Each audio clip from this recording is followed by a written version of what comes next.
প্রিয় শিক্ষার্থী, স্বাগতম আপনাকে 2024 সালের মার্চ মাসে অনুষ্ঠিত চাকরির পরীক্ষার প্রশ্ন সমাধান দেখার জন্য। সম্পূর্ণ ভিডিওটি মনোযোগ সহকারে দেখবেন এবং এই চ্যানেলটিতে নতুন হলে অবশ্যই চ্যানেলটি সাবস্ক্রাইব করে আমাদের সাথেই থাকুন। তাহলে চলুন শুরু করা যাক।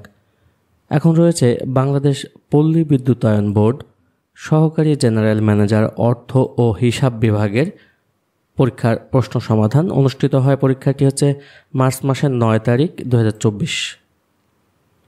মধুসূদন দত্তের মেঘনাদ বধ কাব্যের উৎস কী? মধুসূদন দত্তের মেঘনাদ বধ কাব্যের উৎস হচ্ছে রামায়ণ। আষাঢ়ে বৃষ্টি নামে নিচের শব্দটি কোন কারকের কোন বিভক্তি? সঠিক উত্তর হচ্ছে অধিকরণে সপ্তমী। পুষ্প সৌরভ কোন সমাসের উদাহরণ? সঠিক উত্তর হচ্ছে তৎপুরুষ। এই বর্ণটির কিভাবে গঠিত হয়েছে? সঠিক উত্তর হচ্ছে হ এবং ম যোগে বর্ণটি গঠিত হয়েছে। সমবি ব্যবহারে শব্দটির অর্থ কী? সমবি ব্যবহারে শব্দটির অর্থ হচ্ছে একযোগে। বাবা কোন ভাষা থেকে আগত শব্দ? সঠিক উত্তর হচ্ছে তুর্কি। বাঁধনহারা কাজী নজরুল ইসলামের কোন ধরনের রচনা? বাঁধনহারা হচ্ছে উপন্যাস। রবীন্দ্রনাথ ঠাকুর রচিত কৌতুক নাটক হচ্ছে বৈকুণ্ঠের খাতা। হ্যান্ডআউট এর শুদ্ধ বাংলা পরিভাষা কোনটি?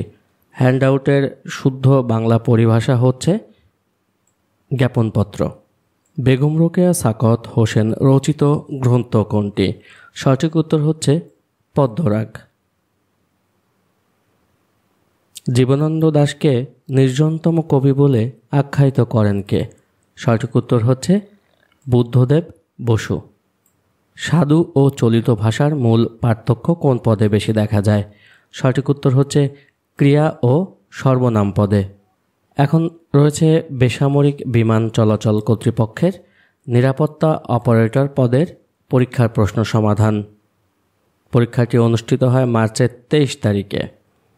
মাইকেল মধুসূদন দত্তের তিলোত্তমা সম্ভব কাব্য হচ্ছে কাহিনী কাব্য। নিচের কোনটি উপন্যাস? নিচের অপশনগুলোর মধ্যে উপন্যাস হচ্ছে মানব জমিন। ভাষা আন্দোলন ভিত্তিক নাটক কোনটি? ভাষা আন্দোলন ভিত্তিক নাটক হচ্ছে এখানে আরেক ফাল্গুন। 71-এর বিজয় গাথা কার লেখা? 71-এর বিজয় গাথা হচ্ছে মেজর রফিকুল ইসলামের লেখা। কবর নাটকটি সর্বপ্রথম অভিনীত হয় কোথায়? কবর নাটকটি সর্বপ্রথম অভিনীত হয় হচ্ছে ঢাকা কেন্দ্রীয় কারাগারে। শুদ্ধ বানান কোনটি? নিচের অপশনগুলোর মধ্যে শুদ্ধ বানান হচ্ছে আনুষঙ্গিক। প্রত্যেক শব্দের সন্ধি বিচ্ছেদ হবে হচ্ছে প্রতি যোগ এক। কোনটি লবণের সন্ধি বিচ্ছেদ? এখানে লবণের সন্ধি বিচ্ছেদ হচ্ছে লো যোগ অন। বাক্য গঠনের উপাদান হল পদ। বাক্য গঠনের উপাদান পদ। নিচের কোনটি গুণবাচক বিশেষ্যের উদাহরণ? সঠিক উত্তর হচ্ছে চৌকস লোক। মানুষ হও বাক্যটিতে রয়েছে উপদেশ। বলবীর বল উন্নত মমশির বাক্যটি হচ্ছে আদেশ সূচক। চুলা কোন ভাষার শব্দ? চুলা হচ্ছে মুন্ডারি ভাষার শব্দ। কোনটি ফার্সি শব্দ? নিচের অপশনগুলোর মধ্যে ফার্সি শব্দ হচ্ছে চশমা। ক্রিয়াপদের মূল অংশকে বলা হয় ধাতু। চোর শব্দের সাথে আ প্রত্যয় যুক্ত হলে কি হয়?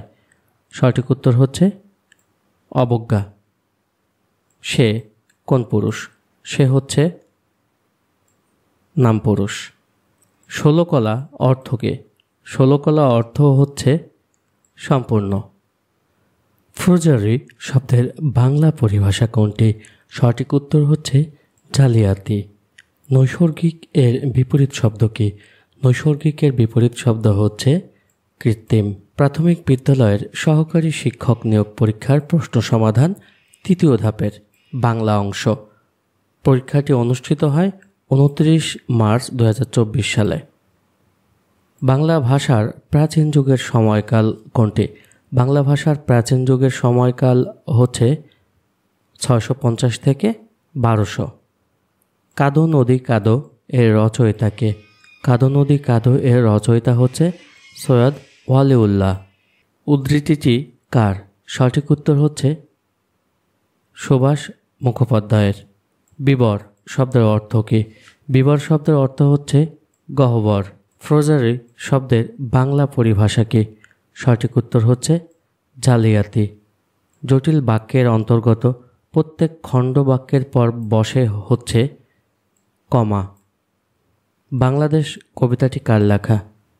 বাংলাদেশ কবিতাটি হচ্ছে অমিয় চক্রবর্তীর লেখা। চাঁদ দেখা যাচ্ছে এ বাক্যে কোন বাচ্যের প্রয়োগ ঘটেছে? সঠিক উত্তর হচ্ছে কর্মকর্তৃবাচ্য। জরা এর বিপরীতার্থক শব্দ কোনটি? জরা এর বিপরীতার্থক শব্দ হচ্ছে যৌবন। ব্যায়ামে শরীর ভালো থাকে বাক্যে নিম্নরেখ শব্দটি কোন কারকে কোন বিভক্তি? সঠিক উত্তর হচ্ছে করণে সপ্তমী বিভক্তি। যা বলা হবে এর বাক্য সংকোচন হবে হচ্ছে বক্তব্য। বাংলা সাহিত্যের কথা কার রচিত? বাংলা সাহিত্যের কথা হচ্ছে ডক্টর মোহাম্মদ শহীদুল্লাহ রচিত। বাংলা ভাষায় কয়টি তৎসম উপসর্গ রয়েছে? সঠিক উত্তর হচ্ছে 20টি। চোরাবালি কাব্যগ্রন্থটি কার লেখা? চোরাবালি কাব্যগ্রন্থটি লেখক হচ্ছে বিষ্ণু দে। সোনালী কাবিন কাব্যের রচয়িতা কে? সোনালী কাবিন কাব্যের রচয়িতা হচ্ছে আল মাহমুদ। মনোহর শব্দটির সন্ধিবিচ্ছেদ হবে মন যোগ হর, ম ন বিসর্গ যোগ হর। মুজিববর্ষ কোন সমাস? মুজিববর্ষ হচ্ছে কর্মধারয় সমাস। বাংলা বর্ণমালায় মাত্রাহীন বর্ণের সংখ্যা কত? সঠিক উত্তর হচ্ছে 10টি। বাবা শব্দটি কোন ভাষা থেকে আগত? বাবা শব্দটি হচ্ছে তুর্কি ভাষা থেকে আগত। ষড়ঋতু কোন সমাস? ষড়ঋতু হচ্ছে দ্বিগু সমাস।